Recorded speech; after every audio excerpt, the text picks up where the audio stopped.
Hello everyone, आपका एक बार फिर से वेलकम करते हैं आज के हमारे इस फ्रेश वीडियो पे। तो आज इस वीडियो के अंदर मैं आपके साथ डिस्कस करूंगा Nippon India multi cap fund डाइट ग्रोथ के बारे में। इसमें मैं आपसे डिस्कस करूंगा कि ये जो Nippon India multi cap fund डाइट ग्रोथ है, पिछले 1 महीने, 6 महीने, 1 साल, 3 साल, 5 साल या फिर एनुअल रिटर्न क्या दिया है, आज के डेट में इसका एक एनएवी का प्राइस क्या है, ये कितनी स्टार रेटिंग म्यूचुअल फंड है, इसमें मिनिमम एसआईपी अमाउंट आप क्या लगा सकते हैं और इसका फंड साइज क्या है। साथ ही साथ मैं आपसे डिस्कस करूंगा कि इसके अंदर यदि आप कुछ पैसा इन्वेस्ट किए होते तो पिछले 1 साल, 3 साल, 5 साल के अंदर आपको क्या रिटर्न देखने को मिलता। तो सबसे पहले रिटर्न की बात कर लेते हैं। तो पिछले 1 महीने में जो रिटर्न मिला है वो मिला है 3.29% का। 6 महीने में रिटर्न की बात कर लेते हैं तो 6 महीने में 17.51% का रिटर्न है। 1 साल के रिटर्न के ऊपर बात करते हैं तो 1 साल में 48.74% का रिटर्न है। 3 साल के रिटर्न की बात कर लेते हैं तो 3 साल में 30.82% का रिटर्न है। 5 साल के रिटर्न की बात करें तो 5 साल में 22.28% का रिटर्न है। और अगर एनुअल रिटर्न की बात करते हैं तो एनुअल रिटर्न है 17.09% का। ये तो अभी हम लोगों ने सबसे पहले देखा इसका रिटर्न। अब इसकी बेसिक नॉलेज को देखते हैं। तो आज की डेट में इसका एक एनएवी का प्राइस है 261 रुपया 4 पैसा। रेटिंग की बात करें तो इसको किसी प्रकार का रेटिंग अभी नहीं मिला हुआ है। इसका मिनिमम एसआईपी अमाउंट इस म्यूचुअल फंड के अंदर आप 100 रुपया लगा सकते हैं। इसका जो फंड साइज है वो है 25,722 करोड़ का। अब बात करते हैं, मान लीजिए आप इस म्यूचुअल फंड में पिछले 1 साल में अगर जमा करते हैं तो 1 साल में जो आपका पैसा जमा होता है 5,000 रुपया पर मंथ करके 60,000 रुपया आपको मिलता है 73,468 रुपया।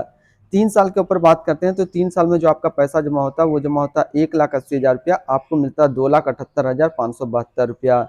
5 साल की बात करें तो 5 साल में जो आपका पैसा जमा होता है वो जमा होता है 3 लाख रुपया, आपको मिलता है 6,18,777 रुपया। अब बात करते हैं, मान लीजिए आप एक बार में इस म्यूचुअल फंड में 1 लाख रुपया डाले होते तो 1 साल में आपका 1 लाख रुपया 1,48,740 रुपया होता। 3 साल में आपका 1 लाख रुपया 2,23,884 रुपया होता। और 5 साल में आपका 1 लाख रुपया 2,73,387 रुपया होता। अब बात करें अगर इसके अंदर स्टॉक का, तो इसके अंदर जो टोटल स्टॉक लिस्टेड है वो टोटल 104 स्टॉक लिस्टेड है। अगर हम इसमें टॉप 10 की बात करते हैं तो टॉप 10 में पहला नाम आता है HDFC बैंक लिमिटेड जो फाइनेंशियल क्षेत्र पे है, ICICI बैंक लिमिटेड जो फाइनेंशियल क्षेत्र पे है, लिंडे इंडिया लिमिटेड जो केमिकल के क्षेत्र पे है, EIH लिमिटेड जो सर्विस के क्षेत्र पे है, एक्सिस बैंक लिमिटेड जो फाइनेंशियल क्षेत्र पे है, HDFC assist management company limited जो फाइनेंशियल क्षेत्र पे है, लर्सन एंड टर्बो लिमिटेड जो कंस्ट्रक्शन के क्षेत्र पे है, टाटा पावर कंपनी लिमिटेड जो एनर्जी के क्षेत्र पे है, the Indian hotels company limited जो सर्विस के क्षेत्र पे है, NTPC लिमिटेड जो कि एनर्जी के क्षेत्र पे है। अब अगर इसकी होल्डिंग एनालिसिस की बात करें तो इक्विटी पे है 98.6% और कैश पे है 1.4%। इस इक्विटी को यदि सेक्टर वाइज देखते हैं तो फाइनेंशियल पे है 27.2, सर्विस पे 19.4, अदर्स पे 16.8, कैपिटल गुड्स पे 10.6, हेल्थ केयर पे 8.3, एनर्जी पे 7.4, कंस्ट्रक्शन पे 5.3 और ऑटोमोबाइल पे है 5.1%। इसकी पीई रेशियो की बात करते हैं तो इसका पीई रेशियो है 29.47 और पीबी रेशियो है 4.20। इसके अंदर मिनिमम इन्वेस्टमेंट अमाउंट एसआईपी के लिए 100 रुपया सेट किया गया है, लमसम के लिए भी 100 रुपया का सेट किया गया है।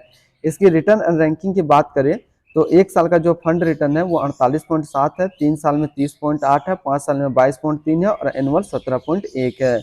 वहीं पे इस कैटेगरी का जो एवरेज रिटर्न रहता है 1 साल में 45 का रहता है, 3 साल में 24 का रहता है और एनुअल या फिर 5 साल का डाटा अवेलेबल नहीं है।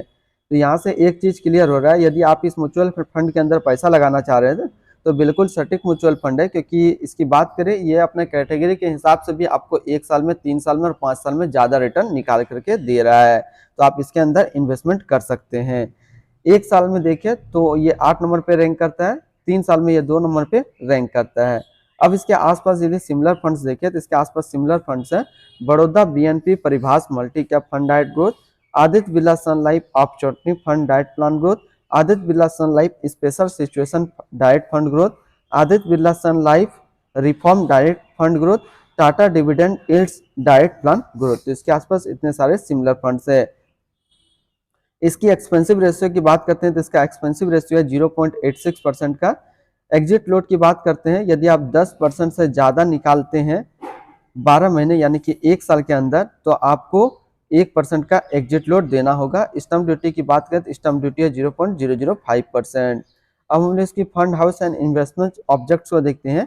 तो Nippon India mutual fund total assist में इंडिया पे 6 नंबर पे रैंक करता है। ये म्यूचुअल फंड 30 जून 1995 को लॉन्च किया गया था। इसका टोटल असिस्ट अंडर मैनेजमेंट है 4,23,111 करोड़ का। Nippon India multi cap fund direct growth जो है एक इक्विटी म्यूचुअल फंड है जो कि लॉन्च किया गया है निप्पॉन इंडिया म्यूचुअल फंड की तरफ से। ये म्यूचुअल फंड स्टार्ट हुआ था 30 जून 1995 को। शैलेश राजभन जो है अभी करंट फंड मैनेजर है Nippon India multi cap fund direct growth का। इस फंड का करंटली असिस्ट अंडर मैनेजमेंट है 4,23,112 करोड़ का और लेटेस्ट एनएवी है 261 रुपया 4 पैसा। ये म्यूचुअल फंड काफी हाई रिस्क म्यूचुअल फंड है। इसमें मिनिमम एसआईपी अमाउंट 100 रुपया का सेट किया गया और मिनिमम लमसम भी 100 रुपया का सेट किया गया है। यदि आप एक साल के अंदर इन्वेस्ट किया हुआ पैसा 10% से ज्यादा निकालते हैं तो आपको 1% का एग्जिट लोड देना होगा। तो आज इस वीडियो के अंदर मैंने आपके साथ डिस्कस किया Nippon India multi cap fund direct growth के बारे में। फिर मिलते हैं हम लोग नेक्स्ट को इस तरीके का वीडियो की अच्छी जानकारी को लेकर के।